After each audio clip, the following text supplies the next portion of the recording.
Saya tidak menyalahkan kamu, saya menyalahkan diri saya sendiri. Mungkin itu karma buruk saya yang saya dulu pernah melakukan sesuatu yang buruk terhadap kamu. Jadi kamu datang, saya terima kasih kamu sudah datang. Jadi kamu itu menjadi panutan buat saya harus lebih menjaga diri saya gitu.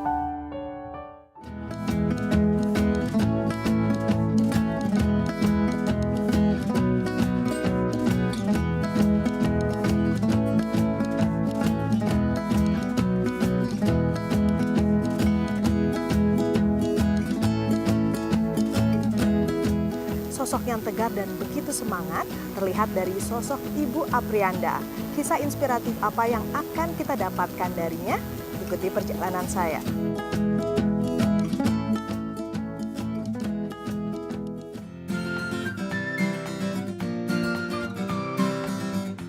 Suci, ini hari ini kita kan mau pergi ke tempat ini, si Teguh Akbar. Kebetulan dari kantor yayasan kan ada minta kita untuk survei ulang.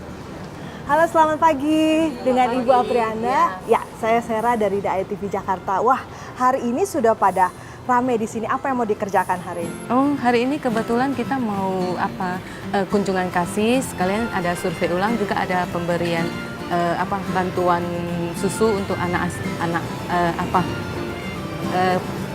kanenhu kita, penerima bantuan kita.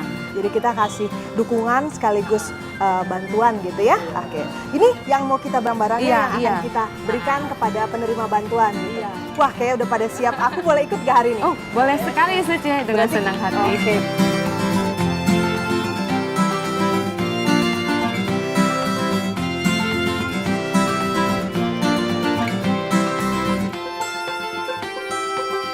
Kalau gitu kita langsung aja ya. Oh iya, boleh. Ini kita bawa ya, iya, berarti boleh. ya? Ya. Ini dia susu. Ya.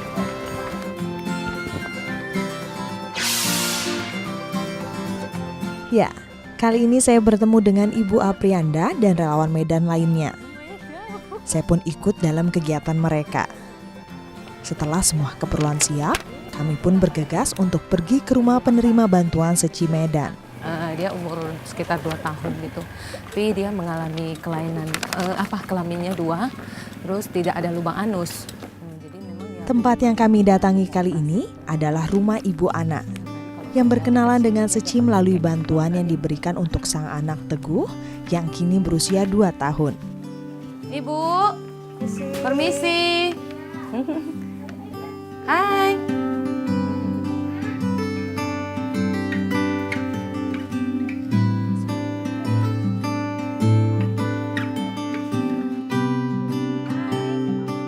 Tempat yang kami datangi kali ini adalah rumah Ibu Ana yang berkenalan dengan Seci melalui bantuan yang diberikan untuk sang anak Teguh yang kini berusia 2 tahun.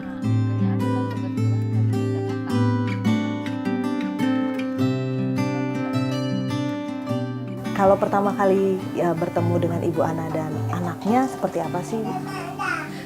Kebetulan ibu ini lapor ke yayasan, jadi kita kebetulan wilayah sini kita yang survei. Kebetulan kita survei, kita lihat memang setelah operasi rupanya anaknya kan butuh gizi yang seimbang untuk perkembangannya. Jadi dari yayasan kita putuskan untuk membantu susu gitu, bantuan susu untuk kesehatan si anak supaya dia bisa, karena untuk kasus ini mungkin dia mesti operasi 3 kali. Jadi kemarin udah sempat 1 kali.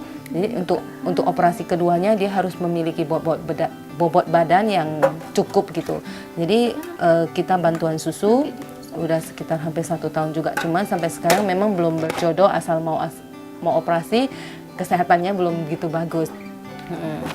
Terus terang pertama sekali saya tahu juga ini ada penyakit seperti ini, sampai iya kok ada juga ya yang seperti ini kelaminnya di luar dan tidak ada lubang anus. Jadi kebetulan karena dia udah operasi yang pertama, terus dia bilang ini mau operasi yang kedua dan ketiga lagi.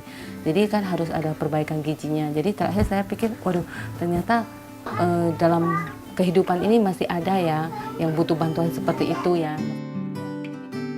Meski sekilas Teguh terlihat sama dengan anak sebayanya, namun Teguh kecil terlahir tanpa anus dan mengharuskannya untuk melakukan operasi. Dalam kunjungan kali ini, cinta kasih Ibu Aprianda untuk Teguh pun begitu saya rasakan. Kalau Ibu sendiri melihat awal pas datang gitu ya, ngelihat kondisi Teguh sendiri seperti ini, rasanya seperti apa waktu awal? Ya agak terkejut sih. Terus pun ya kita sendiri pun ya bersyukur ya, ternyata kita punya keluarga yang semuanya sehat, tidak sampai seperti itu. Kadang yang saya sadari sih kayak Teguh ini dia sakit gitu ya. Satu orang sakit di keluarga kita mempengaruhi keluarga kita gitu. Sampai papanya, mamanya pun ya terpengaruh ya. Misalnya mesti menjual barangnya untuk pengobatan anaknya gitu. Dukungan diberikan relawan Seci kepada Teguh dengan memberikan susu dan keperluan asupan gizi lainnya. Lebih dari itu, relawan juga sering mengunjungi Teguh untuk melihat perkembangan Teguh dan juga untuk terus menjalin silaturahmi dengan pihak keluarga. Motor, sepeda motor ya. Jadi sampai dijual, jadi nggak bisa ditebus lagi, ya udah. Mau bilang apa, yang penting dia sehat aja gitu. Bisa untuk keperluan, karena kata dokter pun berat badan susah naik, jadi susunya pun harus yang agak bagus punya gitu. Senang rasanya kayak ada saudara lah. Saya memang di sini sendiri ya. Mertua pun saya jauh. Orang tua saya lebih jauh lagi di Aceh. Kalau mertua kan di sini di Ciantar. Jadi pun kami pun di sini sama-sama orang susah gitu ya. Jadi orang tua pun nggak bisa bantu banyak lah selain doa gitu. Jadi kami pun ya mau harus gimana lagi, selebihnya kami pasrahkan juga. Tapi setelah jumpa sama orang Seci, kami bisa dibantu. Bersyukur lah, sangat bersyukur. Kayaknya ada yang bantu kami, kayak ada saudara di samping kami bisa bantu. Kami pun nggak, untuk keluh kesahnya sering ada apa-apa sering saya telepon. Ya. Ai. Ai nè. Ai. Ai thâu yêu, mau thâu di sini lah. Ai lah i biểu kin. Bergabung tahun 2008, Ibu Aprianda begitu menikmati keterlibatannya menjadi relawan Seci. Bukan hanya berbagi, namun Ibu Aprianda juga merasakan banyak pelajaran dengan keterlibatannya tersebut. Biasa 5.000 ya. Pertama dirasakannya itu bersyukur pasti. Kita bersyukur atas kehidupan yang mungkin diberikan orang tua kita ataupun diberikan kaki tangan yang begitu sehat gitu ya. Pertama kita bersyukur berada di keluarga yang begitu baik gitu. Dan kita jadi tahu ternyata banyak di luaran sana yang masih membutuhkan cinta kasih ya kan, ataupun uluran tangan dari kita gitu.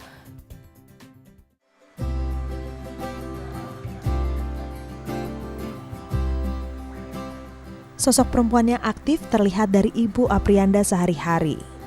Namun kondisi kesehatan yang tak baik sempat membuat Ibu Aprianda harus banyak beristirahat dari berbagai kegiatan.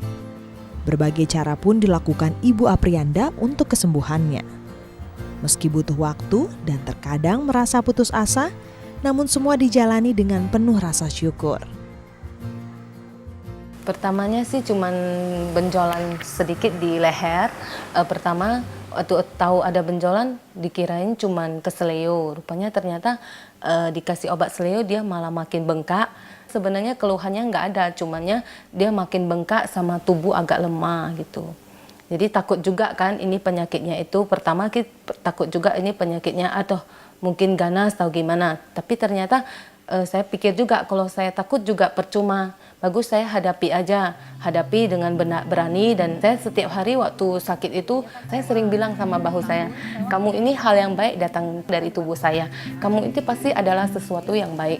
Saya tidak menyalahkan kamu, saya menyalahkan diri saya sendiri. Mungkin itu karma buruk saya yang saya dulu pernah melakukan sesuatu yang buruk terhadap kamu. Jadi kamu datang, saya terima kasih kamu sudah datang. Jadi kamu itu menjadi panutan buat saya harus lebih menjaga diri saya gitu. Setelah saya sakit ini, saya baru merasakan apa artinya teman sedharma. Ibaratnya kita merasakan, oh benar ya, saya malahan kita bisa bilang lebih dekat daripada kerabat lah kalau kita bisa dibilang. Kita melihat apa yang mungkin apa yang saya butuhkan, maka mereka cepat melakukannya ibaratnya.